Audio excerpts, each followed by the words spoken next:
बाढ़ का पानी अपने साथ बड़ी मात्रा में गाद, रेत, मिट्टी और मलबा बहा कर ले जाती है।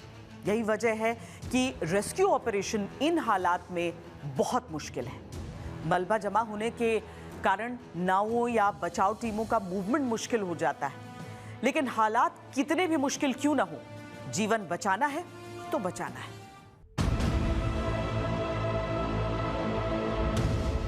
हैरान करने वाली ये अविश्वसनीय तस्वीरें हैं सुकमा की। पानी का तेज बहाव और उसी बहाव में थोड़े से पेड़ों के सहारे जिंदगी और मौत के बीच झूलता एक शख्स, इरमा सोधी। कब क्या हो जाए कहना मुश्किल। सुकमा जिले में शबरी नदी का पानी पूरी रफ्तार से बह रहा था। एक ग्रामीण इरमा सोधी नदी में आई बाढ़ में फंस गया था। उसकी तलाश जारी थी। इरमा अपनी नाव से वापस जा रहा था, तब नाव पानी में पलट गई और वो फंस गया था। अब जान मुश्किल में थी। नाव से पहुंचना इस इलाके में मुश्किल था, तो ड्रोन की मदद से पहले उस शख्स को ढूंढा गया। लोकेशन मिलने के बाद एयरफोर्स हरकत में आ गई। भारतीय वायुसेना, जिला प्रशासन, पुलिस, सीआरपीएफ ने मिलकर ये अद्भुत रेस्क्यू ऑपरेशन चलाया और 12 घंटे फंसे रहने के बाद इस शख्स को बचा लिया।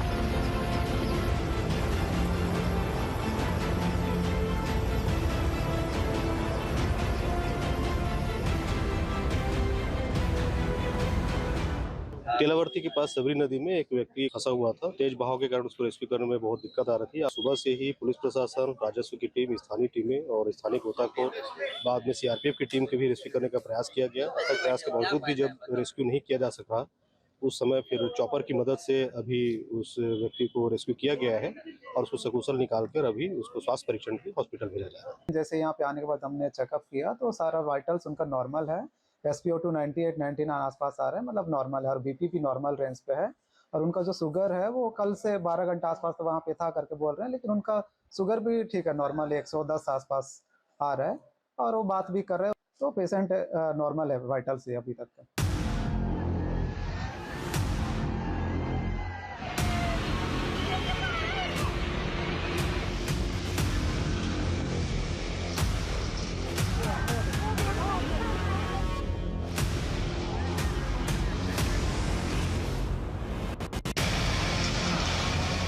मानसून में लैंडस्लाइड आम बात होती है। कभी कभी तो पूरे के पूरे पहाड़ अपनी जगह से खिसक जाते हैं, कभी कभी चट्टानें सड़कों पर आ गिरती हैं। ऐसे में सबसे ज्यादा खतरा होता है इन पहाड़ी इलाकों में चलने वाली गाड़ियों पर। कब कौन सा पत्थर गिर जाए, कहां नहीं जा सकता। बारिश में सड़क पर कुछ गाड़ियां रुकी हुई थीं कि तभी लैंडस्लाइड होती है और भारी चट्टान गाड़ी के ऊपर आ गिरती है।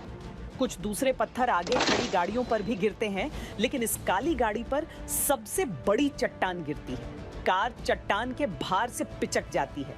लेकिन अब आप देखेंगे सबसे अविश्वसनीय दृश्य। कार के अंदर से 3 लोग जिंदा निकल आते हैं। हालांकि इस हादसे में 2 लोग नहीं बच पाए, लेकिन बाकी 3 जिंदा बच गए।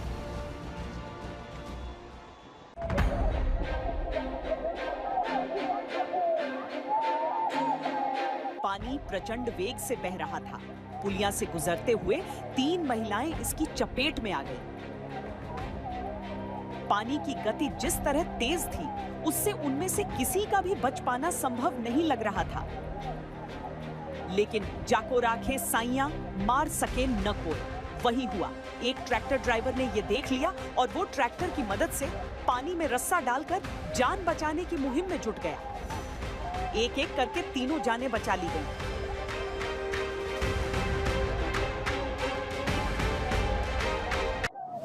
कठुआ में बादल फटा तो कई लोग लापता हो गए। कई लोगों के ठिकाने पानी की भेंट चढ़ गए। लेकिन इस बीच जिंदा बचे लोगों की तलाश जारी थी। ऐसे में बचाव दल को पानी और कीचड़ के अंदर से एक आवाज सुनाई दी। पास पहुंचे तो देखा एक महिला आधे से ज्यादा कीचड़ में धंसी हुई थी।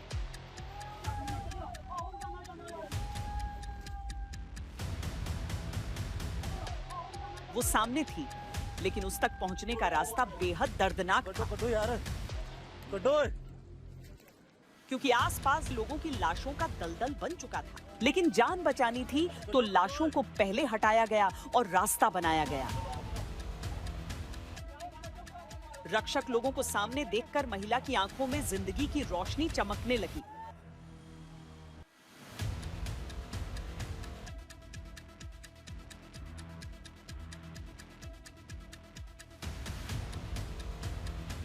जरा सोचिए, उसने लाशों के बीच कितना वक्त अकेले गुजारा होगा। कई बार लगा होगा कि धीरे धीरे वो भी एक लाश में बदल जाएगी, लेकिन जाको राखे साइयां, मार सके न कोई।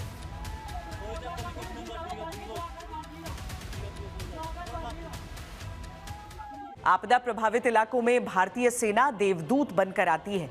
अलग अलग तरह के उपकरणों का इस्तेमाल करते हुए लोगों की जिंदगी बचाने का काम सैनिक करते हैं।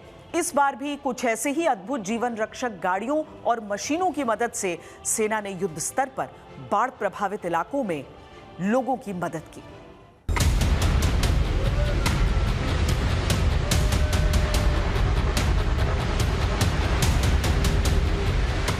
देश के अलग अलग हिस्सों में बाढ़ एक खौफनाक रूप लेकर तबाही मचा रही है। इसी समय सेना अब सिर्फ बॉर्डर पर ही नहीं बल्कि देश के भीतर भी बाढ़ जैसी जानलेवा चुनौती से जंग लड़ रही है। और इस जंग में सेना का साथ दे रहे हैं कुछ खास योद्धा। ये है सेना का नया बाहुबली, नाम है ATOR N1200 ATV यानी ऑल टेरेन व्हीकल। ये एक ऐसा वाहन है जो जल, जमीन और दलदल हर जगह चल सकता है। 8 लोगों की क्षमता, 1200 किलो भार उठाने और 2.75 टन वजन खींचने की ताकत इसे बाढ़ राहत में गेम चेंजर बनाती है। पंजाब के अमृतसर के आसपास ये बाहुबली बाढ़ में फंसे लोगों को सुरक्षित निकालने का काम कर रहा है।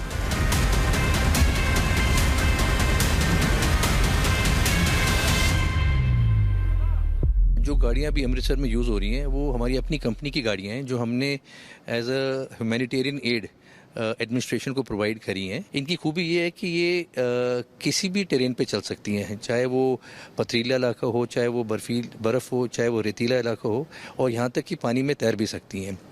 आए जो फ्लड्स हैं उनके अंदर ये ज़मीन से पानी में ट्रांजिशन करना और वापस ज़मीन पे आना, ये एक बहुत स्पेशल फीचर है जो कि इनको बोट से ज़्यादा एडवांटेज देता है, क्योंकि बोट्स जो हैं वो पानी में फ्लोट तो करती हैं पर जब वहाँ पर बीच में कहीं कोई बांध आ जाए या कोई ज़मीन आ जाए तो वो आगे जा नहीं पाती हैं। वेयर इस गाड़ी को कोई प्रिपरेशन नहीं करनी पड़ती, उसी अपनी कैपेबिलिटी में वो ट्रांजिशन कर सकती है फ्रॉम लैंड टू वाटर। और इसके चलते काफ़ी सारे लोग हैं जिनको ये जाके घरों से रेस्क्यू करके ला पाई, जहाँ की बोट्स नहीं पहुँच पाती हैं। आज भारतीय सेना के हाथ कुछ इस प्रकार मजबूत होते हैं कि उन खड़ी चढ़ाइयों पर चढ़ने उतरने वाली बख्तरबंद गाड़ियां तक हमारे पास हैं। अलग अलग हिसाब से कुछ ऐसी गाड़ियां जो आपकी मोबिलिटी को इंश्योर करती हैं, कुछ ऐसी गाड़ियां जो आपकी मोबिलिटी के साथ साथ आपकी सुरक्षा को भी इंश्योर कर देती हैं।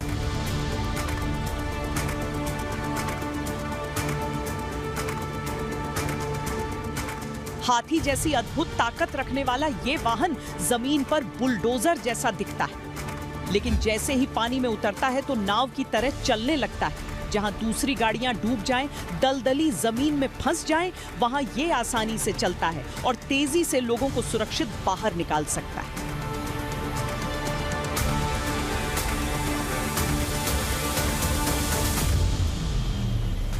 इसी ऑल टेरेन व्हीकल के जरिए सेना के जवान बाढ़ के बीच फंसे लोगों को निकालकर बाहर ला रहे हैं। इस वक्त सेना का यही बाहुबली पंजाब में बाढ़ से जंग लड़ रहा है। सेना का मिशन सिर्फ जमीन पर नहीं, आसमान से भी जारी है। आर्मी एविएशन और वायुसेना के हेलीकॉप्टर भी लगातार मिशन पर हैं।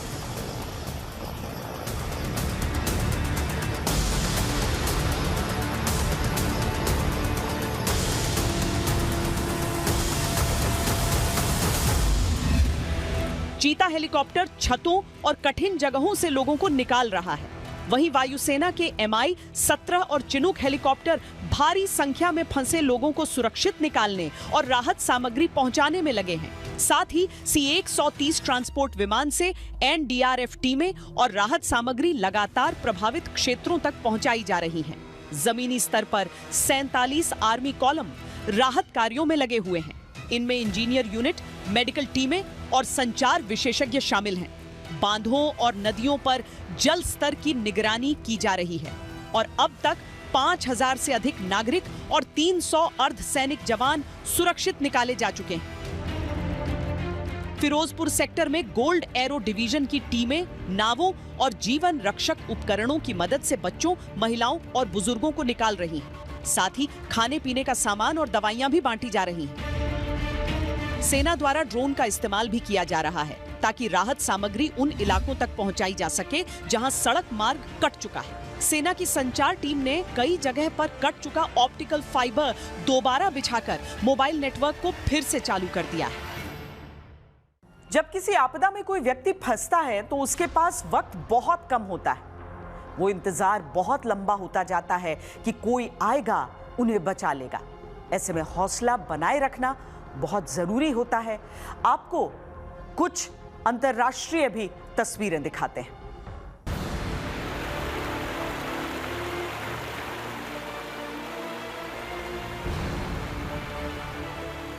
पेंसिल्वेनिया की इस तेज बाढ़ में एक परिवार फंस गया था। पिता के हाथों में उसका बच्चा था, कुछ और लोग गाड़ी के अंदर थे। पानी बहुत तेज रफ्तार से बह रहा था।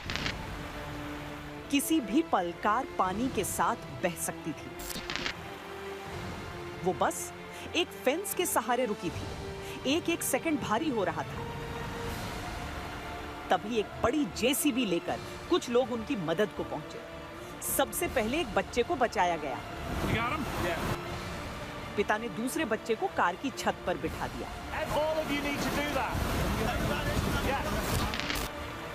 लेकिन लंबे शख्स के हाथों से कार की ग्रिप छूट रही थी।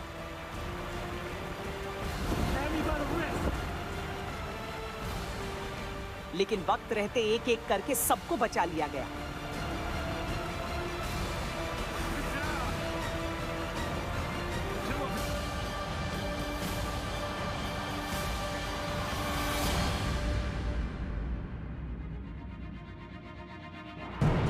सत्रह साल की क्लोई एडम्स केंटकी की बाढ़ में फंस गई थी। बचना बहुत मुश्किल था।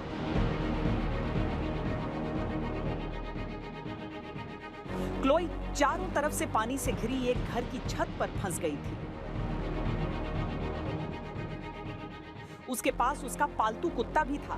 हालात बहुत खराब थे। लेकिन आखिरकार उसके पास उसको बचाने के लिए लोग पहुंच ही गए। पहले क्लोई ने अपने कुत्ते को रेस्क्यू कराया, फिर वो खुद नाव में बैठकर सुरक्षित जगह पर गई। ये तस्वीरें अविश्वसनीय थीं।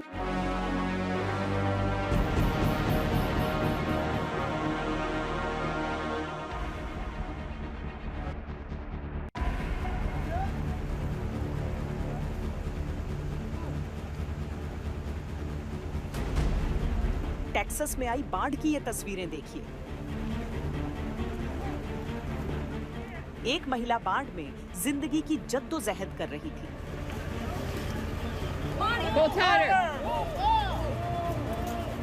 रेस्क्यू टीम उसको बचाने की कोशिश में लगी थी।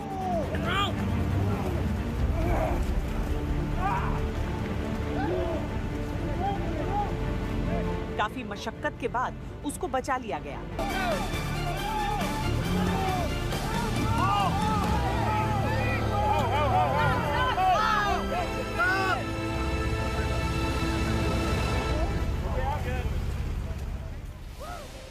वैसे जो सबसे अद्भुत, अविश्वसनीय और अकल्पनीय है वो है संघर्षों की सूरत में इंसानी हौसले की कहानी।